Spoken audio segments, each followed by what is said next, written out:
Bismillahirrahmanirrahim.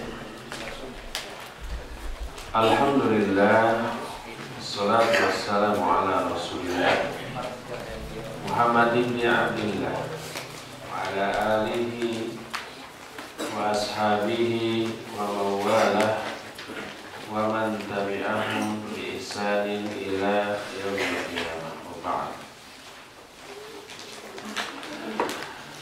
Ikhwati fillah, kita akan lanjutkan kembali dengan poin yang ke-6. Poin kelima, banyak mayat kematian. Ke-6, it'amul miskin wa mashu ra'sil yatim. Memberi makan kepada orang miskin dan mengusap kepala anak yatim. Di antara sebab kerasnya hati adalah tidak berbuat baik kepada anak-anak yatim dan orang-orang miskin. Berdasarkan hadis Nabi SAW, anna rajulan syaka ila Rasulillah sallallahu alaihi wasallam qaswata qalbihi faqala lahu in aradta talyina qalbika fa'at'imil miskin wamsah ra'sal yatim. Kata Abu Hurairah, ada seorang laki-laki yang curhat kepada Rasulullah SAW tentang kerasnya hati. Lalu beliau berkata, kalau kamu menginginkan lunaknya hatimu, maka berikan makan orang miskin dan usaplah kepala anak yatim. Hadis ini riwayat Imam Ahmad dalam musnadnya dengan sanad yang hasan sebagaimana dijelaskan dalam silsilah al-hadis as-sahihah. Ketujuh, ziarah kubur dan memikirkan keadaan penghuni kubur dan tempat kembali mereka. Tempat kembalinya kemana? Ke akhirat. Karena kelalaian dari hal itu termasuk penyebab kerasnya hati. Disebutkan dalam hadis riwayat Imam dari Abu Hurairah radhiyallahu anhu, dia berkata, zar Nabi sallallahu alaihi wasallam qabra ummihi fabaka wa abka man hawlah. Faqala sallallahu alaihi wasallam, ista'adantu rabbi fi an astaghfira laha wa lam yu'dhan li wasta'dhantuhu fi an azura qabraha fa'udhina li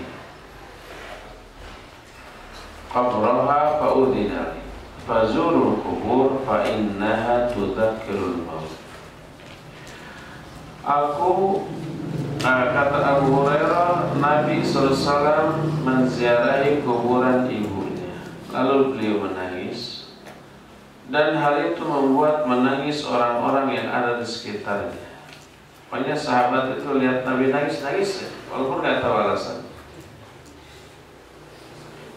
Lalu beliau berkata, aku minta izin kepada Rabbku untuk memintakan ampunan bagi ibuku dan tidak diizinkan untukku. Lalu aku minta izin kepadanya untuk menziarahi kuburannya, maka aku pun diizinkan. Maka ziarahilah kubur, karena berziarah kubur itu bisa mengingatkan kepada kematian. Hadis ini sahih riwayat Imam Muslim. Dari Buraidah radhiyallahu anhu, dia berkata, Rasul sallallahu alaihi wasallam bersabda, kuntu nahaitukum an ziyaratil qubur fazuruha. Zada Tirmidzi fa innaha tudzakkirul akhirah. Wa fil lafzi Abi Dawud fa inna fi ziyaratiha tadhkirah. Aku dulu pernah melarang kalian dari ziarah kubur, sekarang silakan berziarah. Imam At-Tirmidzi menambahkan, kata ziarah kubur mengingatkan akhirat. Dalam riwayat Abu Daud, karena di dalam ziarah kubur ada peringatan. Di sini sahih riwayat Imam Muslim. Dari Abu Sa'id Al-Khudri, Rasul sallallahu alaihi wasallam bersabda, "Inni nahaitukum an ziyaratil qubur, fazuruha fa inna fiha ibrah wa la taqulu ma yusqitu rabb." Dulu aku melarang kalian dari ziarah kubur, sekarang silakan berziarah kubur, karena dalam ziarah ada ibrah, ada pelajaran, dan jangan kalian berkata apa-apa yang bisa menimbulkan murka Allah, murka Rabb Azza wa Jalla.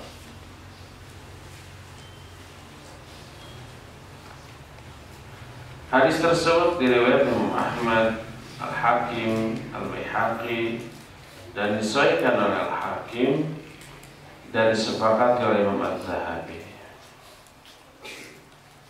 Dari Anas, Nabi SAW bersabda, "Kuntu nahaitukum an ziyaratil qubur fazuruha, fa innaha turiqul qalb wa tudmi'ul ain wa tudzakkirul akhirah wa la taqulu hajra." Kata Nabi SAW, dulu aku melarang kalian dari ziarah kubur, sekarang silakan ziarah, karena ziarah kubur bisa melunakkan hati, membuat air mata berlinang, mengingatkan akhirat, dan jangan kalian berkata hajra.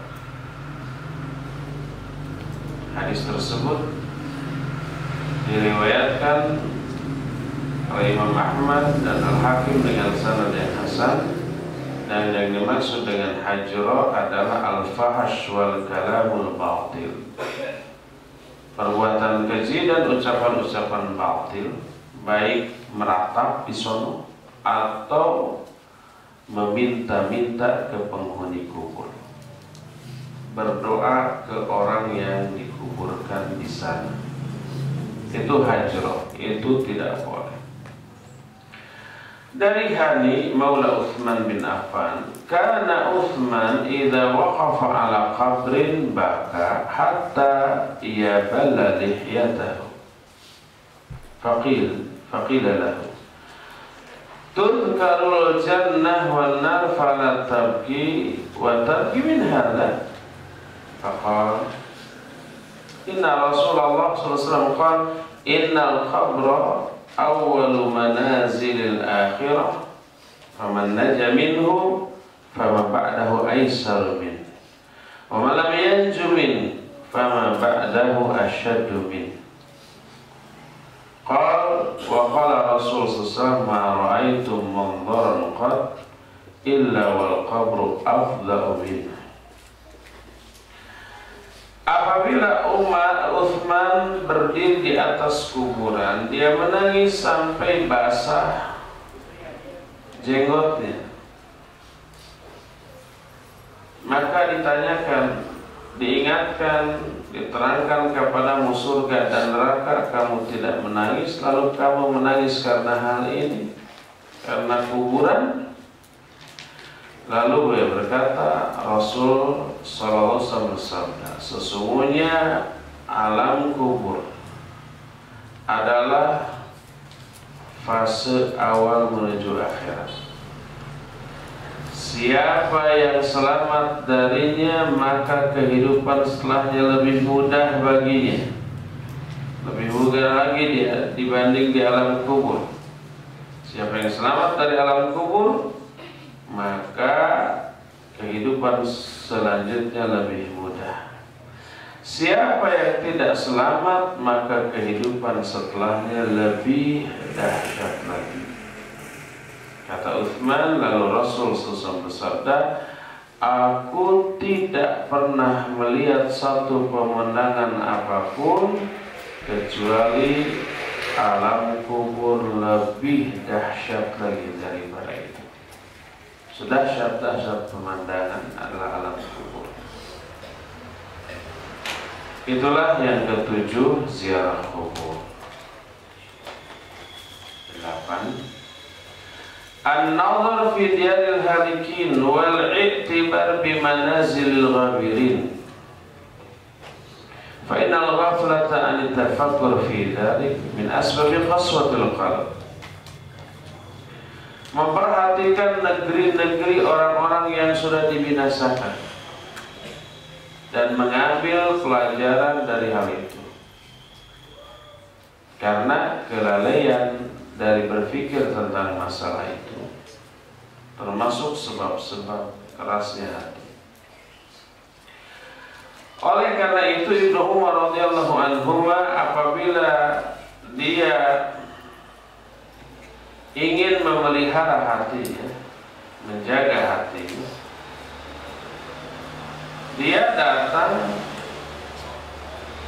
kepada sebuah bangunan yang sudah runtuh, lalu dia berdiri di atas di pintunya itu. Kemudian dia bersuara dengan suara, dia berbicara menyeru dengan suara yang sedih.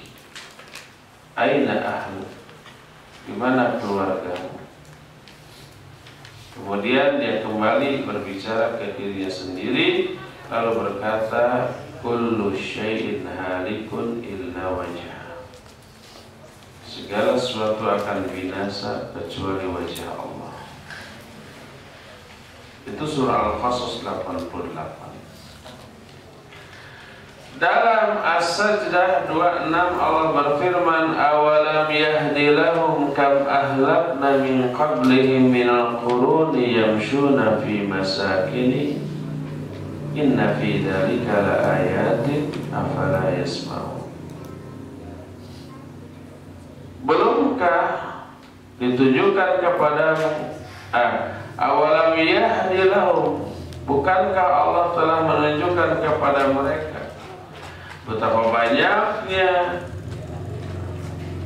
yang telah kami binasakan sebelum mereka, generasi-generasi yang dulu berjalan di muka bumi. Sesungguhnya dalam hal itu ada tanda-tanda kekuasaan Allah. Tidakkah mereka mendengar?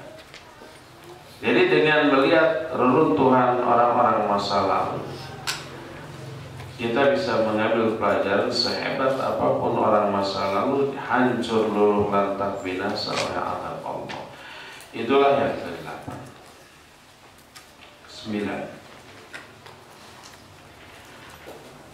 Al-istifadatu min ilajil qulub min hikamil hukama.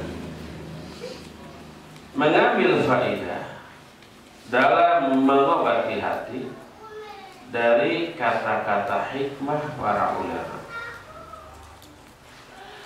Karena hal tersebut termasuk hal yang bisa membangunkan hati, menyadarkan hati. Karena Allah telah menjadikan hikmah melalui lisan-lisan mereka, lisan para ulama. Berkata Ibrahim Al-Khawwas rahimahullahu ta'ala, Dawa'ul qulub khamsatu asya. Obat bagi hati itu ada 5 perkara. Pertama, qiraatul Quran bitadabbur. Membaca Al-Quran dengan tadabbur, dengan penghayatan. Kedua, wa khala'ul batin, mengosongkan perut. Apa ini? Saum, bukan mati geni. Ketiga, qiyamul lail. Keempat, wa tadarru' inda sahar, merendahkan diri pada masa-masa dini hari, berdoa, bertobat, merintih kepada Allah Azza wa Jalla di waktu malam terakhir, akhir malam, bukan malam terakhir, akhir malam.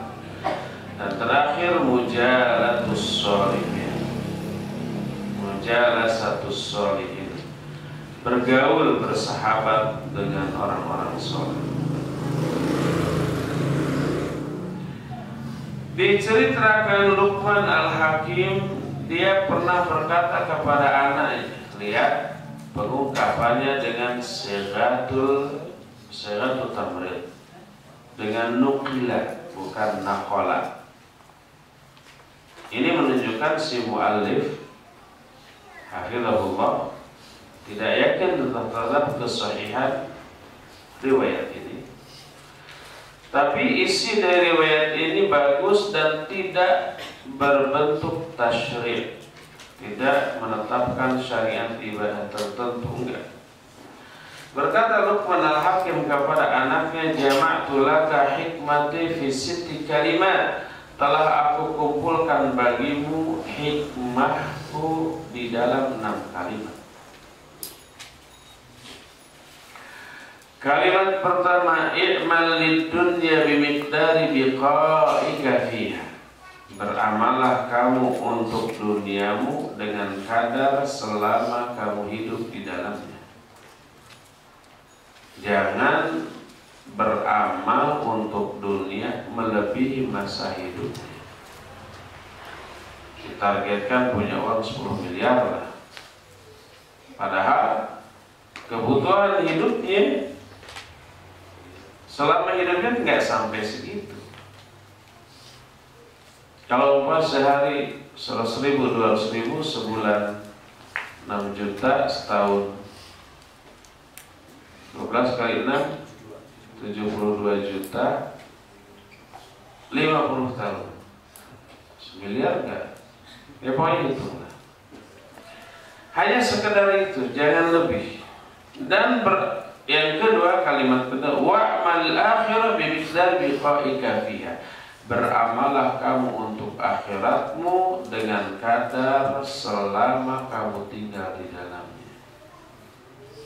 Berapa lama kita di akhirat? Selama-lamanya. Makanya bekal yang harus dipersiapkan untuk di akhirat harus sebanyak-banyaknya, sebanyak mungkin. Tapi kan rata-rata waktu yang kita miliki habis untuk dunia ya. 24 jam ini untuk akhiratnya belum tentu sejam. Umpamanya sholat yang 5 waktu, sholatnya umpamanya 10 menit kali 5, 50 menit, nggak sampai sejam. Sisanya untuk tidur 8 jam umpamanya. Itu yang pelor 8 jam. Untuk mencari maisha juga 8 jam, sudah 16 jam. Untuk senang-senangnya berapa? Pokoknya untuk dunia sisanya. Padahal akhirat jauh lebih lama daripada hidup di dunia. Hidup di dunia cuma sebentar, cuma sekian detik dibanding hidup di akhirat. Di dalam ayat, 1 hari di akhirat sama dengan 50.000 tahun di dunia. 1 hari akhirat sebanding dengan 50.000 tahun di dunia. Kita hidup di dunia berapa? 100 tahun umpama, itu sudah kepanjangan itu. 100 tahun dunia itu di akhirat mungkin beberapa detik. Tapi hidup kita di dunia dihabiskan untuk mengejar dunia. Kan kebanyakan begitu.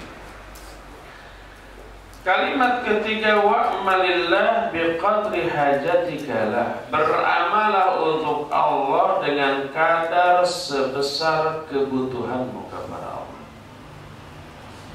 Kebutuhan kita kepada Allah besar nggak? Bukan besar lagi, seluruhnya tertumpah kepada Allah. Maka beramalah untuk Allah Azza wa Jalla secara serius, sesungguh-sungguhnya all-out, mengeluarkan seluruh kemampuan kita untuk Allah. Keempat, wa'mal minal maksiyah biqadri ma tatiqu minal uqubah. Beramalah kamu dengan kemaksiatan dengan kadar sesuai dengan kemampuan kamu menahan Kalau kamu mampu menahan azab, sok aja bermaksiat semampunya. Tapi siapa yang tahan terhadap azab Allah? Seringan dengan azab Allah di neraka gimana tuh? Dipakai sendal, begitu dipakai mendidih apanya? Otaknya. Itu seringan dengan. Ada nggak yang mampu? Jangankan itu, kita jalan nggak pakai sendal, ada puntung rokok, ngajerete kita. Ngajerete itu menjerete gitu. Langsung loncat gitu ya. Padahal panasna neraka lebih panas dibanding panasna rokok. Itu ucapan guru saya dulu di iya. Kalau ngebodor begitu. Kalau tidak mampu menahan azab, ya jangan sekali-kali maksiat gitulah. Kelima, wala tas'al illa man la yahtaju ila ahad. Janganlah kamu meminta kecuali kepada yang tidak membutuhkan apapun. Siapa? Allah. Allah tidak butuh apapun. Jangan minta kecuali hanya kepada Allah. Dan kalimat terakhir kata Luqman, wa idza aradta an ta'siyallah fa'sihi fi makanin la yaraka fihi. Kalau kamu mau bermaksiat kepada Allah, silakan kamu bermaksiat di tempat yang tidak akan terlihat oleh Allah. Ada enggak? Enggak ada. Diceritakan seorang guru punya banyak murid. Tapi ada satu murid yang dianak emaskan. Dia anak emas, yang lainnya anak perak. Yang lain protes, kenapa? Yuk kita buktikan kenapa saya mengistimewakan dia. Dipanggil seluruh muridnya, lalu diberi satu burung dan satu pisau, lalu dikatakan sembelih ini di tempat yang tak ada seorang pun yang melihat. Ayo bubar jalan, bubar. Berapa lama kemudian berdatangan dengan membawa burung yang sudah mati disembelih. Ditanya ada yang di mana? Ada yang di tempat sepi, nggak ada yang melihat, ada yang dikatakan di kamar, di rumah, pokoknya semua mati. Tinggal satu yang belum pulang, yaitu yang dianak emaskan. Dilecehkan begitu aja, nggak becus. Tiba-tiba datang lagi dalam keadaan burungnya tetap utuh, pisaunya tetap bersih. Ditanya, kenapa kau belum sembelih? Dijawab, engkau menyuruhku menyembelih di tempat yang tidak ada seorang pun yang melihatku, dan aku tidak akan pernah menemukan tempat itu, sebab seluruh tempat selalu dilihat, diawasi oleh Allah SWT. Kata gurunya, lihat kan bedanya. Inilah yang disebut dengan muraqabah. Apa arti muraqabah? Merasa selalu diawasi oleh Allah SWT. Di dunia, di jagat raya ini tidak ada satu titik tempat pun yang luput dari penglihatan Allah SWT.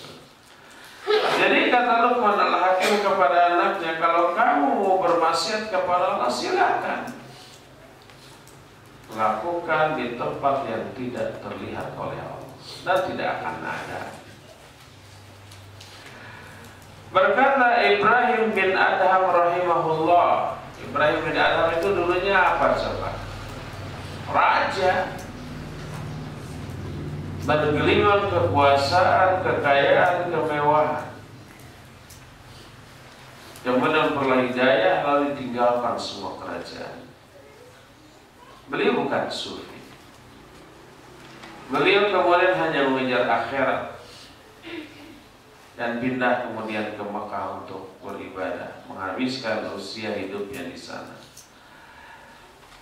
Dan yang paling berat apa coba, kata Ibrahim bin Adham? Yang paling berat adalah ketika melihat anaknya datang umroh ke Mekah dan dilihat oleh Ibrahim bin Adham. Wah, itu bisa larut lagi di dalam kehidupan dunia.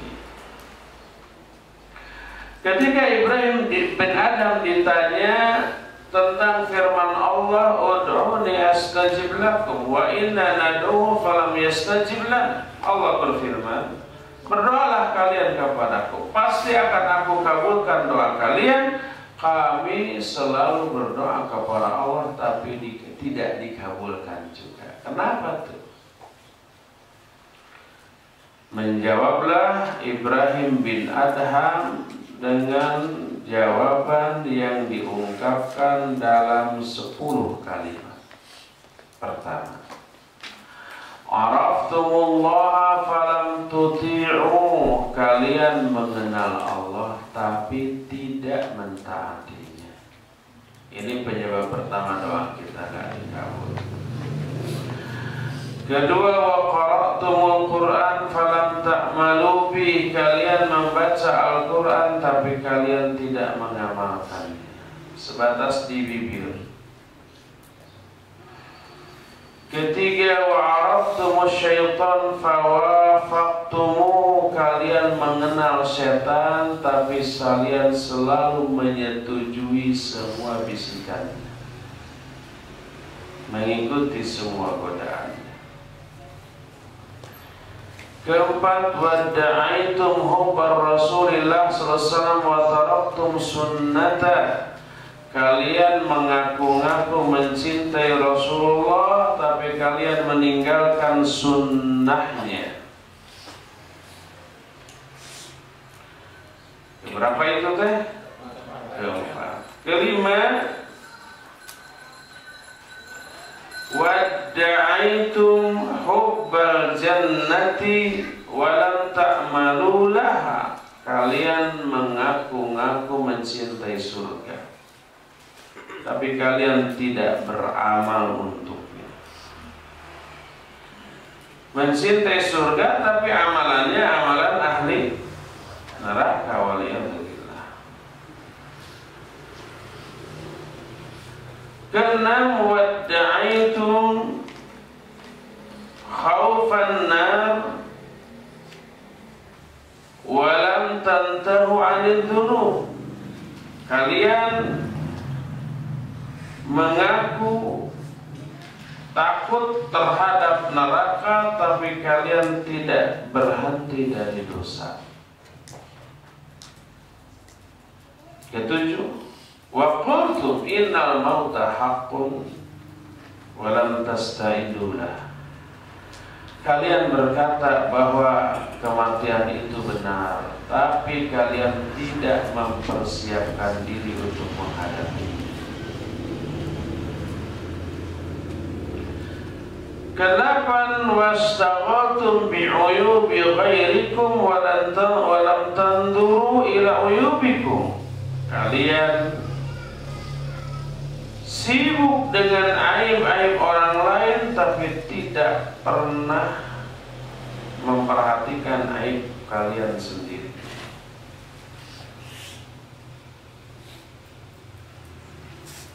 Cileh di seberang lautan kelihatan.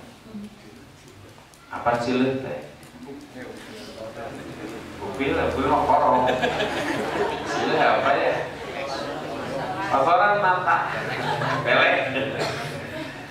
Belek di seberang lautan kelihatan, gajah di pelupuk mata nggak kelihatan. Kan gitu ya. Aib orang lain sekecil apapun kelihatan. Aib dia segede apapun tidak dia sadari. Itu yang kita. Kesembilan, wa ta'kuluna rizqallah wa la tashkurun, kalian memakan rezeki dari Allah tapi kalian tidak pernah bersyukur. Dan kesepuluh, wa tadfa'una amwatikum wa la ta'tabirun, kalian menguburkan mayat-mayat sesama kalian tapi kalian tidak pernah mengambil pelajaran dari, tidak pernah sadar kalian pun akan mati gitu. Senang-senang aja terus hidup di dunia, lupa akhirat. Ini 10 penyebab doa tidak dikabul. Tidak taat kepada Allah, tidak mengamalkan Quran, mengikuti bisikan setan, meninggalkan sunnah Nabi SAW, tidak beramal dengan amalan surga, tidak berhenti dari dosa, tidak mempersiapkan diri menghadapi kematian, selalu memperhatikan aib orang dan tidak pernah memperhatikan aib diri sendiri, gembul, rewog makan tanpa pernah bersyukur, dan tidak pernah mengambil pelajaran dari kematian orang lain. Itulah obat yang ke-9, yaitu mengambil faedah dari kata-kata hikmah para ulama. Ke-10, ilaju qaswatil qulub kama dzakarahal Imam Ibnu Qayyim rahimahullah ta'ala. Mengobati kekerasan hati sebagaimana yang dijelaskan Imam Ibnu Qayyim azza wa jalla rahimahullah ta'ala, dan beliau menjelaskan annal quluba thalatha, bahwa hati itu ada 3 jenis, 3 macam. Coba nanti hati kita masuk hati yang mana? Pertama, al-qalbul salim, hati yang selamat. Kita inginnya kayak begini. Apa yang selamat itu? Wa huwa alladzi la yanju yaumal qiyamah illa man atallaha bihi, yaitu hati yang siapapun di hari kiamat nanti tidak akan ada yang selamat kecuali orang yang mendatangi Allah dengan membawa hati yang seperti ini. Allah berfirman dalam surah Asy-Syu'ara 88-89, yauma la yanfa'u malun wala banun illa man atallaha biqalbin salim. Pada hari itu tidak ada manfaatnya harta ataupun anak-anak kecuali orang yang datang kepada Allah dengan membawa hati yang selamat. Apa hati yang selamat? Hati yang selamat adalah hati yang selamat dari semua syahwat yang menentang perintah Allah dan yang menyimpang dari perintah Allah dan larangan Allah. Hati yang selamat dari syubhat yang bertolak belakang dengan informasi dari Allah SWT. Maka hati itu selamat dari peribadatan kepada selain Allah, selamat juga dari berhukum kepada selain Rasulullah SAW. Selamat dari syahwat, selamat dari syubhat. Kalau syahwat itu artinya dosa, kesalahan, penyimpangan karena hawa nafsu, walaupun dia tahu bahwa itu dosa. Seperti contohnya yang sering dianggap remeh oleh orang, termasuk para tulabul ilm gitu ya, yang syahwatnya contohnya berdusta, bergibah gitu ya. Tahu itu dosa. Tidak ada yang tidak tahu, oh gibah itu emang dosa gitu. Gak ada yang begitu ya. Cuma tahu dosa. Tapi karena hawa nafsu, di sana ada kesenangan, dilanggar. Itu syahwat. Adapun syubhat, dosa, kesalahan, penyimpangan karena kebodohan, karena ketidaktahuan. Tidak tahu bahwa itu salah, makanya dilakukan, malah disangkanya ibadah. Minta-minta ke orang yang sudah dikuburkan. Nggak tahu itu salah. Wahai mbak, nunggu geger dia tempat, umpamanya. Tidak tahu disangkanya itu ibadah, karena orang ini simpah ini orang soleh umpamanya dulunya ketika itu. Disangkanya ibadah, padahal itu syirik. Ini syubhat. Kalau syubhat, obatnya ilmu. Kalau syahwat, obatnya hidayah. Dua-duanya baik ilmu maupun hidayah harus dicari. Kalau syubhat, obatnya adalah hidayatul irsyad. Hidayah irsyad berupa ilmu. Kalau syahwat obatnya hidayah taufik. Mencari ilmu ya dengan cara belajar. Mencari hidayah dengan cara mengamalkan amalan pengundang hidayah. Dan salah satu amalan pengundang hidayah juga ilmu, mencari ilmu dan yang lain-lain. Dengan demikian, hati yang selamat, yang sehat adalah hati yang selamat dari segala sesuatu selain Allah, dari perbuatan syirik dalam bentuk apapun.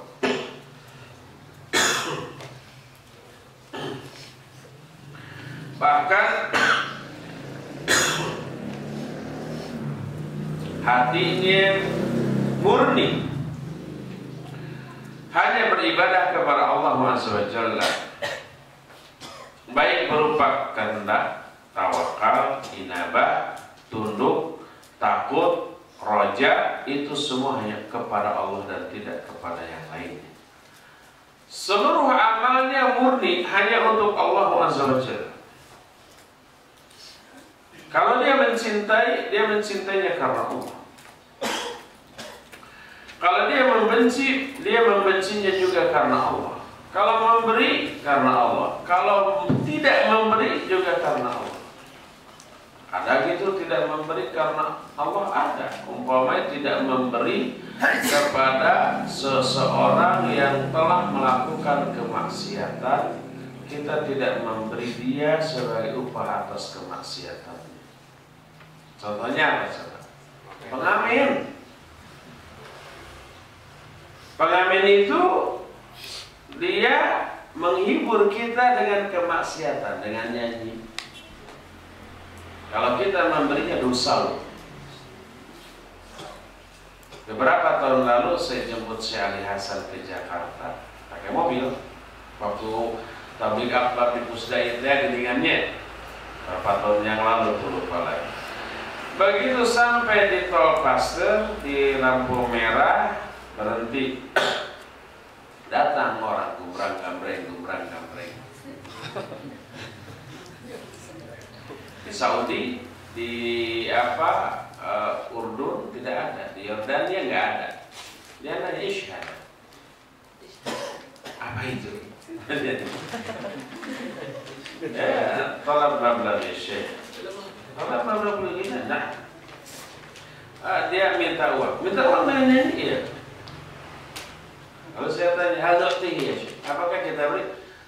La abadan. Hal tu'tihi 'alal maksiyah. Apakah kamu memberinya atas dasar kemaksiatan dia? Jadi berdosa memberi. Maka kita tidak memberi karena Allah, bukan karena pelit. Bukan karena pelit. Kita menghalangi. Kalau ada orang, kasihan tuh pengamen saya kasih. Jangan. Melarangnya juga karena Allah. Membenci karena Allah artinya membenci apa-apa yang Allah wajibkan untuk kita benci, seperti syirik, kufur, bid'ah, maksiat, dan membenci orang-orang kafir, orang-orang musyrik, dan membenci tempat-tempat kemaksiatan. Itu berarti membenci karena Allah. Mencintai karena Allah berarti mencintai apa-apa yang Allah perintahkan untuk dicintai. Seperti kalau amalan, amal-amal soleh.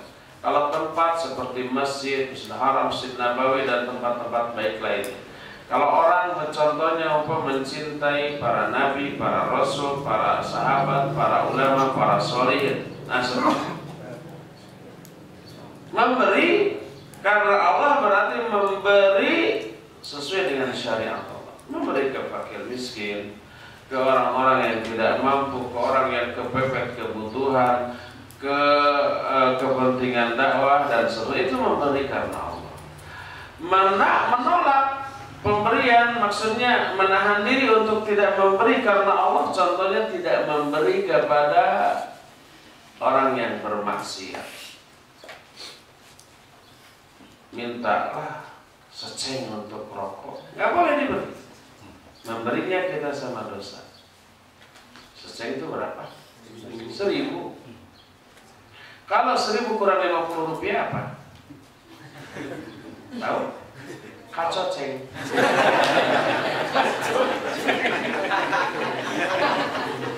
Itu cepat itu bahasa apa itu? Cina? Oh, bahasa Cina.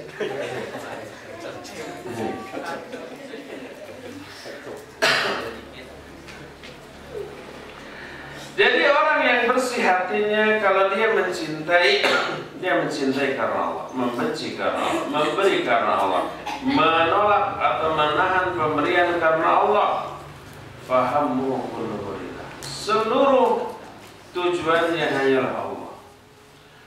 Wa hubbuhu kulluhu lillah, kecintaannya semuanya juga karena Allah, niatnya semua karena Allah, badannya karena Allah, amalnya karena Allah, tidurnya karena Allah, bangunnya karena Allah, berbicaranya karena Allah. Oleh karena itu semuanya ditujukan berdasarkan kehendak Allah Azza wa Jalla. Nah, inilah orang yang hatinya selamat. Qalbun salim kayak gitu. Ini jenis hati yang pertama dan hati terbaik. Semoga Allah Azza wa Jalla menjadikan hati kita hati yang salim. Kedua, al-qalbul mayyit. Ini kebalikannya, hati yang mati. Dan ini kebalikan dari yang pertama. Hati inilah hati yang tidak mengenal Allah dan tidak beribadah kepada Allah dengan perintahnya, tidak mencintai Allah dan tidak meridhai Allah, bahkan dia tetap berdiri dengan syahwat dan kelezatannya. Sekalipun di syahwat tersebut ada kemurkaan dan kebencian Allah Azza wa Jalla. Dia beribadahnya untuk selain Allah, cinta bukan karena Allah, takutnya, rajanya, ridhonya, membencinya, mengagungkannya, menghinakan dirinya, itu seluruhnya bukan karena Allah. Kalau dia membenci, dia membencinya berdasarkan hawa nafsunya. Kalau dia mencintai, mencintainya berdasarkan hawa nafsunya. Kalau memberi, memberinya berdasarkan hawa nafsunya. Kalau dia menahan, menahannya karena hawa nafsunya. Maka hawa nafsulah yang menjadi imamnya, syahwatlah yang menjadi penuntunnya, kebodohanlah yang menjadi sopirnya, dan kelalaianlah sebagai kendaraannya. Kita berlindung kepada Allah dari jenis hati yang seperti ini. Ketiga, jenis hati yang sakit. Sakit itu hidup apa mati? Hidup, cuma sakit, tidak sehat. Hati yang sakit adalah hati yang di dalamnya ada kehidupan, tapi ada penyakit. Jadi ada dua materi yang mewarnai hati ini. Kadang ini, kadang itu. Mana yang lebih dominan, ya? Maka itulah yang lebih menguasai. Di dalam hati yang seperti ini ada cinta kepada Allah, ada iman kepada Allah, ada keikhlasan, ada tawakal, dan ini merupakan unsur yang menghidupkan hati dia. Tapi di dalam hati yang seperti ini pun ada kecintaan kepada syahwat, kegigihan untuk melampiaskan syahwat, ada hasad, ada takabur, ada ujub, ada cinta terhadap jabatan, ada keinginan untuk mengadakan kerusakan di muka bumi, ada cinta terhadap jabatan dan kepemimpinan, ada kemunafikan, ada riya, ada pelit, ada bakhil, dan itu merupakan materi yang membuat dia binasa dan sakit. Kita juga berlindung kepada Allah Azza wa Jalla dari jenis hati yang seperti ini. Jadi satu-satunya hati yang menjadi pilihan kita hati yang selamat.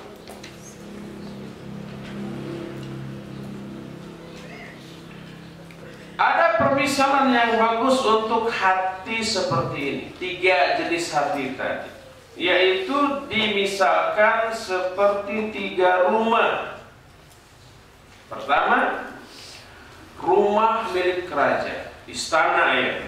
Di dalamnya ada kekayaan, ada intan, ada berlian, ada perabotan mewah,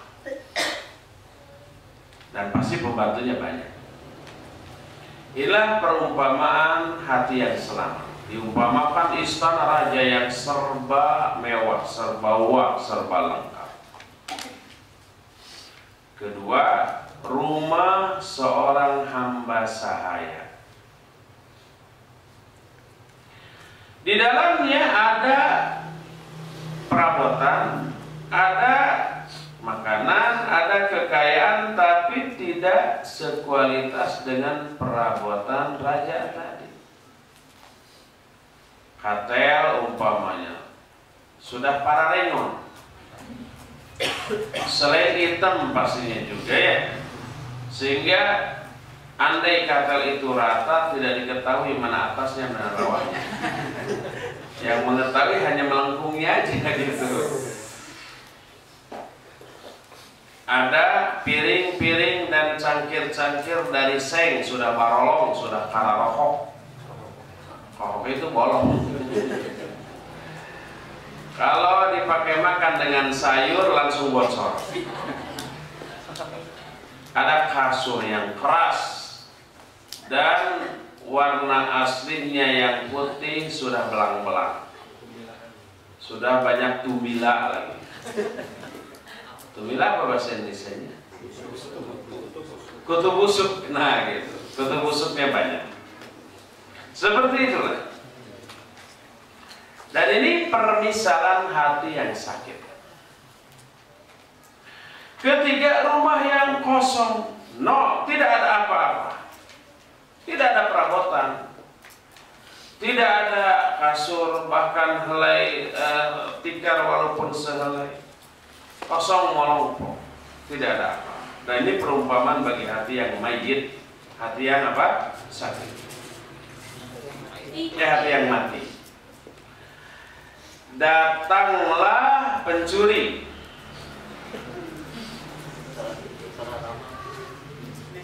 Enggak, belum tentu masuknya kemana.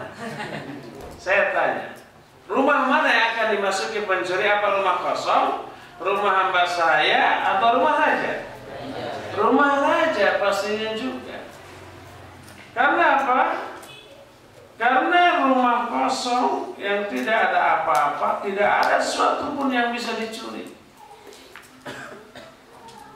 Rumah hamba saya ada yang bisa dicuri, tapi apa yang bisa dimanfaatkan? Katel sudah pararenyo, piring sudah kararohok, kasur sudah bau cibutik, dan seterusnya. Satu-satunya yang akan dimasuki pasti istana raja. Makanya berkata Ibnu Abbas radhiyallahu anhuma, innal yahuda taz'umu annaha la tuwaswisu fi salatiha. Orang-orang Yahudi menyangka bahwa mereka mengklaim, mengaku, mengatakan mereka tidak pernah merasakan was-was dalam sholat. Para pendeta Buddha, Hindu, pendeta yang lainnya mereka khusyuk dalam ibadah. Sedangkan para sahabat banyak menyatakan susah khusyuk, selalu timbul was-was dalam sholat. Kenapa tuh? Kata Ibnu Abbas, wa ma yasna'u syaitan bil baitil kharrab. Apa yang bisa dilakukan oleh setan pada suatu bangunan yang sudah runtuh? Apa yang bisa dicuri dari rumah yang kosong atau rumah hamba sahaya yang baru rutut tadi? Makanya karena para agama lain, Yahudi, Nasara, Buddha, Hindu, itu sudah berada dalam kesesatan, nggak perlu digoda oleh setan. Bahkan disupport agar khusyuk, agar betah di tengah kesesatan. Jadi kalau dikatakan kok kelihatan pendeta-pendeta agama lain khusyuk kalau semedi itu ya merem dengan posisi seperti posisi yoga yang bertapa, ada yang begini, macam-macam. itu berhari-hari, bermalam-malam, tidak makan, tidak minum, tidak bangun, kuat. Ya. Kenapa? Disupport oleh syaitan. Laknatullahi alaih. Adapun ahlu sunnah untuk sholat sekedar 5 menit 2 rakaat aja khusyuknya susahnya bukan main. Karena tidak dibiarkan oleh syaitan. Digoda, diganggu. Begitu sudah mau takbir Allahu Akbar saja setan sudah membisikkan, ingat gak ke anu ini sebelum sholat gak keingetan, di dalam sholat muncul. Karena apa? Karena itu diibaratkan pencuri hanya memasuki rumah yang banyak perabotan mahal dan mewah. Makanya tidaklah heran kalau ahlu sunnah susah khusyuk, tapi ahlu bid'ah bisa khusyuk, menangis dan betah di tengah kebid'ahannya dan merasakan kenikmatan rohaniyah dengan kebid'ahan. Membaca la ilaha illallah 100.000 kali semalaman kuat, disupport oleh syaitan. Kita tarawih 1 jam kurang juga sudah gemetaran, sudah nelonjong ketika berdiri. Para sahabat dulu begitu, ada yang nelonjong. Cuma bedanya sahabatnya semalaman, kita mah sejam juga enggak ya. Paling dari jam 7:30 lebih sampai jam 8:30 saya lihat tadi malam, sejam kurang lah. Gitu ya. Jadi mungkin imamnya juga lihat makmum. Kalau makmumnya wajahnya kayak begini-begini cukup sejam. Tapi kalau makmumnya wajahnya seperti para sahabat mungkin bisa semalaman. Jadi seperti itu. Makanya tidak heran bila ahlu sunnah susah untuk khusyuk. Tapi ini nggak boleh dihindari. Antum kok kelihatannya kalau sholat itu nggak pernah khusyuk kayak menurut, kan saya ahlu sunnah. Pasti digoda oleh syaitan.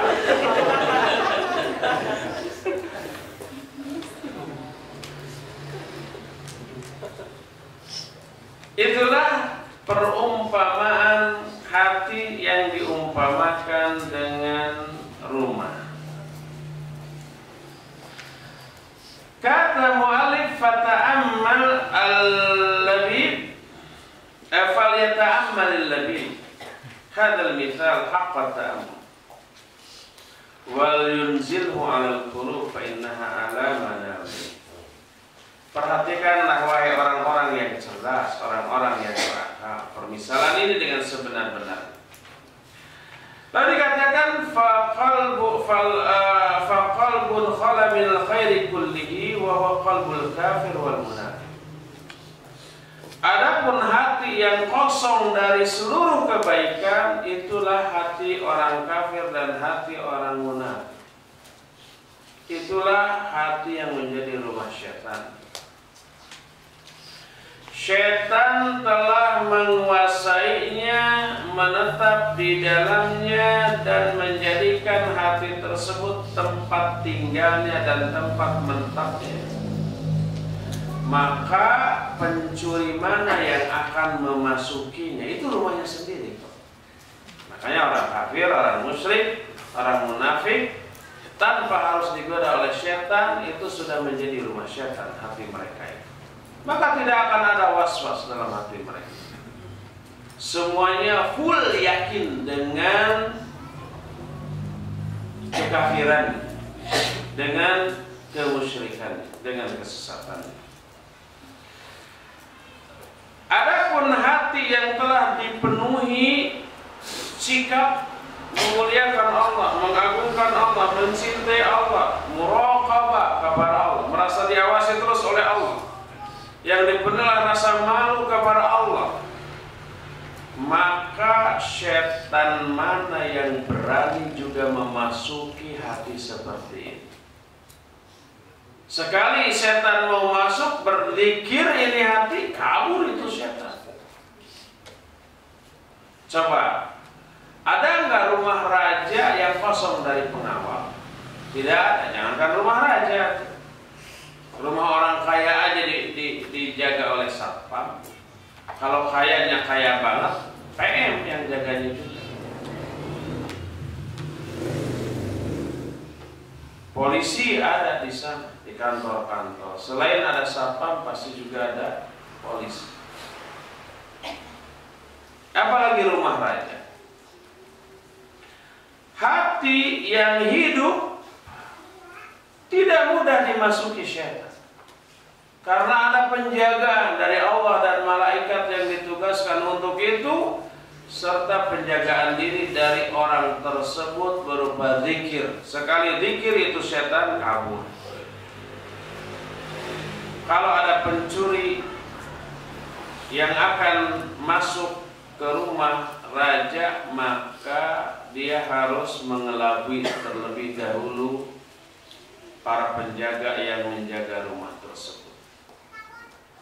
Itulah perumpamaan bagi hati yang hidup, hati yang dipenuhi tauhid, hati yang selalu disuburkan dan dihidupkan oleh zikir, hati yang selalu memberi dorongan kuat kepada ibadah dan amal soleh.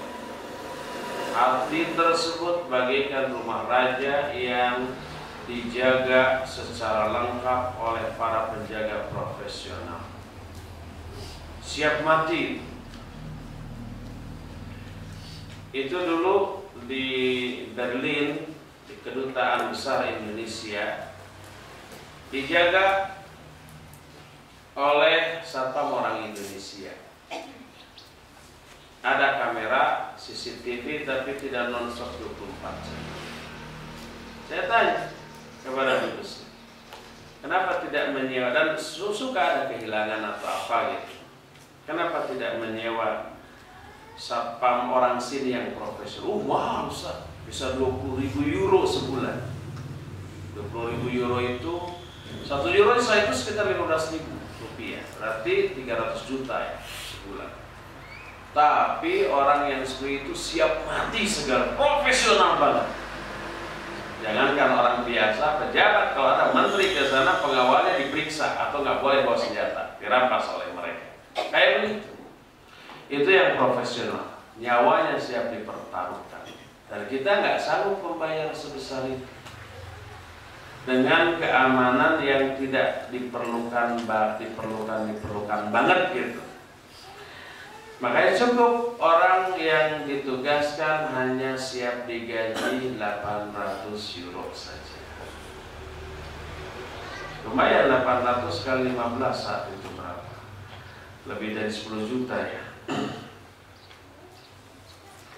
Itulah perumpamaan hati yang dijelaskan oleh muallif di dalam bukunya ini. Termasuk jenis hati yang mana kita? Inginnya sih yang hidup dan selamat sehat ya. Tapi kayaknya suudon saya nggak ada yang kayak begitu di sini. Terutama saya nggak begitu. Mungkin banyaknya yang sakit ya. Kalau yang mati enggak ya. Buktinya kita masih mau daurah, mau taraweh, walaupun sambil lonjong. Mungkin sakit dan ini perlu pengobatan, dan apa yang kita lakukan sebenarnya salah satu proses opnam hati kita. Daurah ini salah satu upaya untuk menyembuhkan segala macam penyakit hati, dan terbukti selama di sini minimal lebih sehat dibanding sebelum ke sini. Kalau di rumah belum tentu tarawihnya lengkap, gitu ya. Kalau di rumah belum tentu baca Qur'annya rutin, kalau di rumah belum tentu ada masukan berupa ilmu. Makanya adanya daurah seperti ini ibarat klinik yang sedang mengopname pasien-pasien yang hatinya sedang sakit. Semoga Allah Azza wa Jalla menyembuhkan seluruh penyakit hati kita dan menjadikan hati kita sebagai hati yang sehat dari semua penyakit hati. Cukup sampai di sini dan kita masih punya sisa waktu 14 menit untuk bertanya jawab. Apabila ada pertanyaan, dipersilakan. Alhamdulillah. So, yang mau bertanya lisan mana tadi? Nah. Tadi menyimpang, ada hadis yang menerangkan ini, seorang muslim yang membunuh seorang mukmin tanpa hak apabila ia bertobat akan diampuni oleh Allah. Tapi ada keterangan tetap aja orang tersebut nanti akan dituntut oleh orang yang membunuh tersebut. Gimana itu keadaan orang ini udah diampuni tapi tetap dituntut? Iya, ada pertanyaan. Seorang muslim membunuh saudaranya sama muslim, lalu setelah membunuh dia tobat, apakah dosa membunuhnya itu dihapus atau tidak? Baik. Barakallah. Dalam kasus pembunuhan ada dua hukum yang diterapkan, hukum agama atau hukum akhirat, dan hukum dunia. Hukum agama atau hukum akhiratnya dia berdosa besar dengan ancaman neraka jahanam. Man qatala mu'minan muta'ammidan fajaza'uhu jahannam khalidan fiha. Siapa orang yang membunuh seseorang mukmin dengan sengaja, maka balasan jahanam dan dia kekal di dalam. Itu hukum di akhirat, dan itu hukum akhirat. Hukum di dunianya ada beberapa opsi. Pertama, dikisos, dibunuh lagi. Kedua, kalau enggak dibunuh karena keluarga si korban tidak menuntut kisos, didenda atau diganti dengan diat, dan diatnya sebesar yang disepakati oleh kedua belah pihak. Kalau hukum dua-duanya ini, kalau umpamanya seseorang bertobat setelah membunuh dengan tobatan nasuha, tobatnya hanya menghapus hukum agama atau hukum akhirat, dosa dia dihapus. Adapun hukum di dunianya bahwa dia harus dikisos, atau kalau nggak dikisos dia membayar diat sesuai dengan tuntutan keluarganya, tetap berlangsung. Tidak bisa seorang bebas dari hukum, kan saya sudah tobat lagi. Oh, kalau begitu bebas kamu. Enggak, tetap hukum dunianya berlaku. Dikisos lagi dengan cara dibunuh lagi, atau kalau keluarganya mengampuni maka membayar diat. Kalau sudah dibayar diatnya atau dihukum kisos lagi, maka tuntutan seluruhnya sudah selesai. Tidak akan ada lagi tuntutan apa-apa di akhirat seperti itu.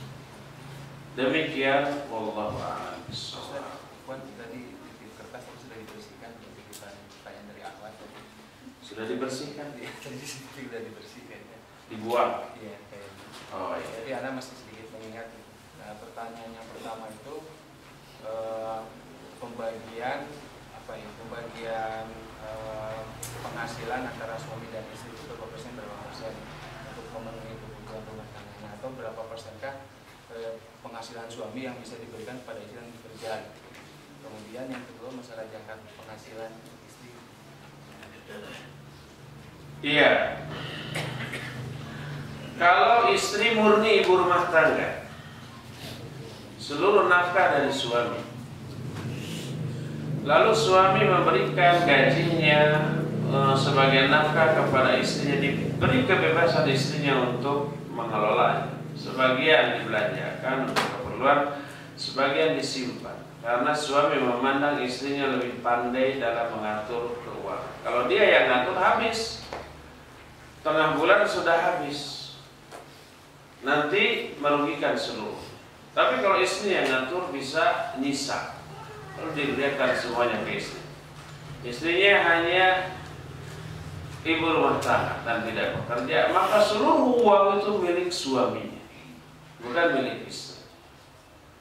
Sehingga kalau istri mau memberikan kepada orang lain, termasuk ke orang tuanya, wajib seizin suami. Bila memberikan sedekah, walaupun kain ke masjid, tanpa izin suami, maka istri berdosa dan suami dapat pahala. Kalau nanti meninggal, maka seluruhnya menjadi warisan. Istri nggak punya apa-apa. Kalau istri memang tidak membawa apa-apa, Rumahnya rumah suami, gajinya gaji suami, istri nggak bekerja. Nah, itu yang pertama. Kalau ternyata suami mengatakan, nih gaji saya semuanya saya serahkan. Lalu kata suaminya, kamu boleh mengambil sekian untuk kepentingan pribadi kamu dan kamu boleh menggunakan sekedarnya, berinfakkan, disedekahkan, diberikan ke orang tua, ke saudaranya, itu dibolehkan. Maka itu menjadi milik istri. Oleh karena itu setiap suami hendaklah memperhatikan hal ini, jangan sampai membuat si istri nanti berdosa. Si istri seenaknya infak sedekah tanpa izin suami, nanti dosa istri, suaminya dapat pahala. Maka bilang kepada istri, nih gaji saya cuma 100 juta. Yang 10 juta ini untukmu, silakan. Terserah mau pakai apa. Yang 90 juta, nah ini untuk kepentingan kita semua, silakan atur. Kalau ada sisa simpan untuk hal-hal yang di luar dugaan kelak, gitu ya. Mungkin kita ada yang harus dibeli lagi, mungkin untuk pernikahan anak kita nanti. Nah ini simpan sebagian kalau ada sisanya. Tapi 10 juta ini silakan untuk terserah mau pakai apa. Istri ambil sisihnya, disimpan. Kalau sudah umpamanya terkumpul banyak, 10 juta sebulan, setahun berarti 120 juta. Setelah 5 tahun punya 600 juta, istri beli rumah, maka itu milik pribadi istri. Kalau nanti ada apa-apa pada Allah buat cerai, rumah itu milik istri karena diambil atau dipakai dari uang istri yang sudah diberikan oleh suami kepada istri. Jadi seperti itu. Ikrarkan ini sekian untukmu ya setiap bulan. Untuk pribadi terserah mau dipakai apa. Kalau nggak dipakai terserah mau ditabung. Katakan seperti itu, maka jelaslah hak kepemilikan antara istri dan suami. Kalau nanti suami meninggal, maka harta yang dibagikan hanya harta suami, harta istri sudah milik istri. Apalagi kalau istri ketika menikah dengan suami, dia punya uang dari orang tuanya atau dia bekerja, itu mutlak milik istri dan tidak dibagi ke suami. Boleh kalau milik istrinya sendiri, hasil kerja kek, hasil warisan kek, ada yang ngasih kek, itu terserah mau dipakai apapun tanpa bilang ke suami. Mau infak, mau sedekah, kalau itu uangnya maka dibolehkan.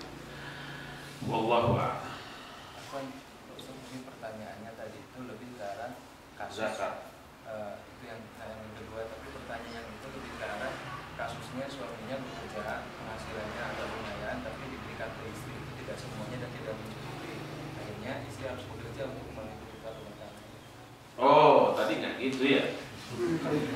Suami gajinya gede, 100 juta tadi. Tapi yang diberikan ke istrinya 1 bulan 1 juta. Ini untuk sebulan. Gak cukup. Ada gitu suami kayak gitu. Kalau lah ada gitu, itu malang benar itu nasib istri. Lalu istri sampai harus bekerja, maka suaminya dosa. Karena apa? Karena dia menyia-nyiakan orang yang berada di bawah tanggung jawabnya. Hadis sahih riwayat Imam Muslim menyatakan, kafa bil mar'i itsman idza dayya amayahu. Cukuplah seseorang dianggap berdosa kalau dia menyia-nyiakan orang yang ada di bawah tanggung jawabnya. Maksud menyia-nyiakan adalah tidak memenuhi kebutuhan pokok orang yang ada di bawah tanggung jawabnya. Padahal mampu, seperti gajinya besar, tapi diberi dengan kadar yang kurang. Akhirnya istri harus mencari nafkah tambahan untuk menutupinya. Maka dosa besar si suami. Allah menyatakan, ar-rijalu qawwamuna 'ala an-nisa bima faddalallahu ba'dahum 'ala ba'din wa bima anfaqu min amwalihim. Laki-laki adalah pemimpin bagi wanita karena Allah telah memberikan kelebihan kepada para laki-laki dan karena kewajiban memberi nafkah dari suami ke istri. Oleh karena itu memberi nafkahnya yang cukup mencukupi kebutuhannya bila dia mampu. Kecuali kalau dia tidak mampu, gajinya umpamanya cuma 1 juta sebulan, kebutuhannya 3 juta. Lalu dia bilang ke istrinya, gajinya cuma segini, sabar ya, enggak dosa karena kemampuannya segitu.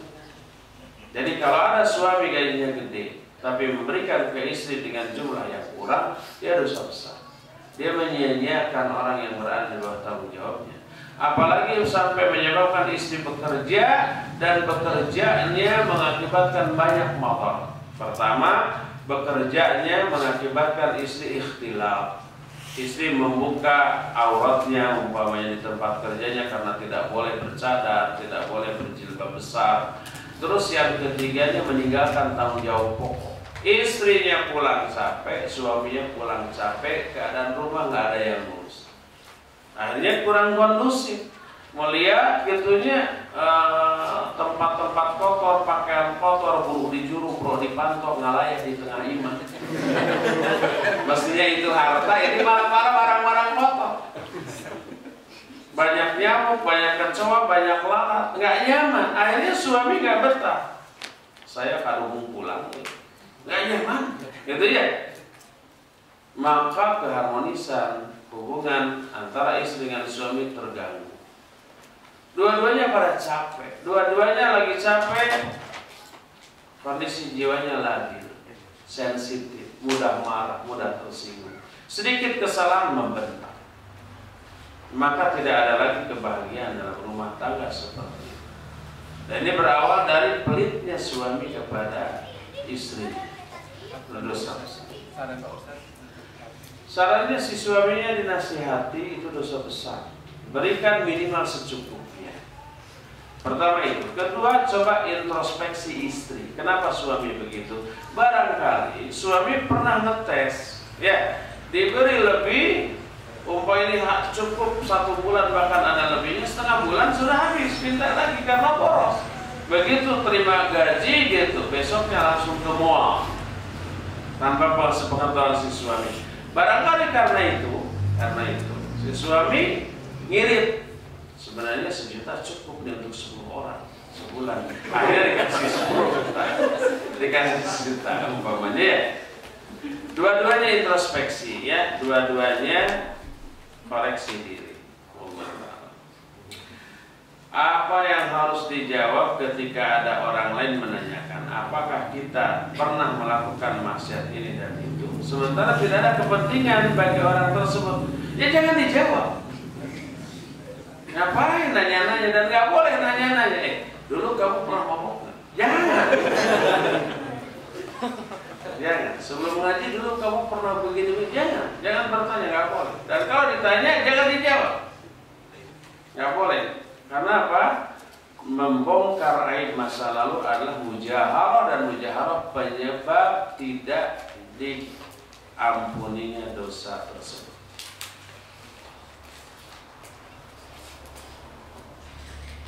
Di keluarga anak ada janda yang menikah tanpa wali, bahkan tidak diketahui oleh keluarganya. Ketika ditanya alasannya, ia menjawab dirinya merasa yakin keluarga tidak akan mengizinkan, maka dia menikah oleh seorang ustaz.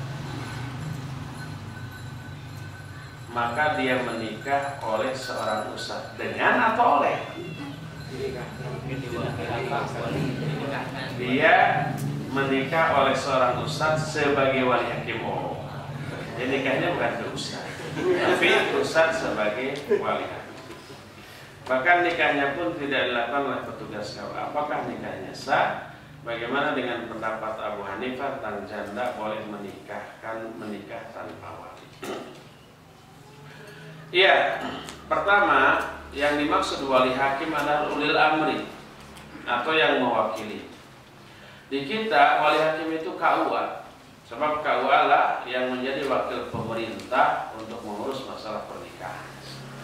Bagi orang-orang yang tidak punya wali hakimnya KUA, bukan ustaz, bukan kiai. Kiai nggak berhak, ustaz nggak berhak untuk menjadi wali hakim, kecuali kalau pihak KUA menyerahkan.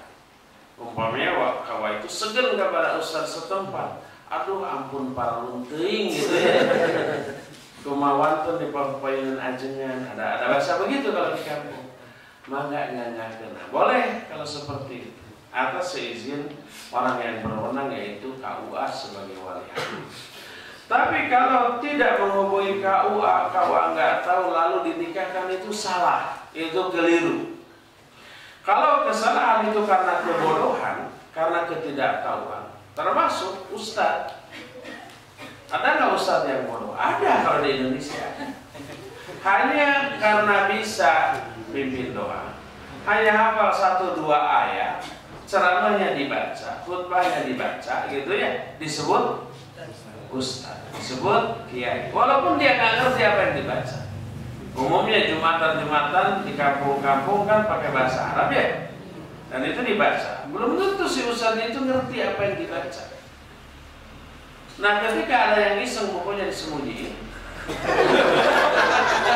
Jumahnya nggak jadi, jumatannya nggak jadi. Ada yang iseng kayak gitu, disuruh diumpetin, bingung hati. Tapi orang disebut ustadz juga, ustadz yang bodoh. Nah, yang seperti itu banyak. Ya, banyak juga ustadz yang tidak memahami hukum Islam dalam banyak hal, termasuk dalam bab muamalah, jual beli, utang piutang, termasuk bab fikih munakahat, banyak yang seperti itu. Rata-rata kan KUA yang menjadi ketua KUA itu lulusan IAIN dari Fakultas Syariah. Karena dulu saya dari fakultas itu bisa mengukur bagaimana kapasitas ilmunya gitu ya, kayak gimana. Oleh karena itulah maka tidak heran apabila banyak karena ketidaktahuan ustaz juga terjerumus dalam kesalahan. Salah satu kesalahan berarti menikahkan orang, padahal dia bukan wali, itu salah. Kalau itu dilakukan karena kebodohan, nikahnya sah. Setiap ibadah yang dilakukan secara salah karena kebodohan, ibadahnya sah. Jadi tidak perlu diulang, tetap sah, tapi dia wajib minta maaf kepada keluarganya. Nah, kalau keluarganya atau wali yang berhak itu menuntut membatalkan pernikahan, dia berhak. Itu nggak sah, batalkan. Lalu orang yang menjadi walinya dan saksinya bisa dihukum, bisa dipidana. Ada sekarang ada kompilasi hukum Islam. Ya, kalau seorang wanita dinikahkan bukan oleh walinya berhak membatalkan pernikahan itu, dan wali yang menikahkannya bisa dituntut secara pidana, dihukum, dituntut, dilaporkan ke polisi, ditangkap, disidang, dan bisa dipenjara. Ya walinya, ya saksinya. Wallahu a'lam. Sudah cukup sampai di sini saja dulu. Pertanyaan masih banyak, tapi waktu sudah habis. Sekarang istirahat sampai asar. Nanti pada asar jam 4 kita kembali lanjutkan materi kita ini. Alhamdulillahirabbil alamin. Wassalamualaikum.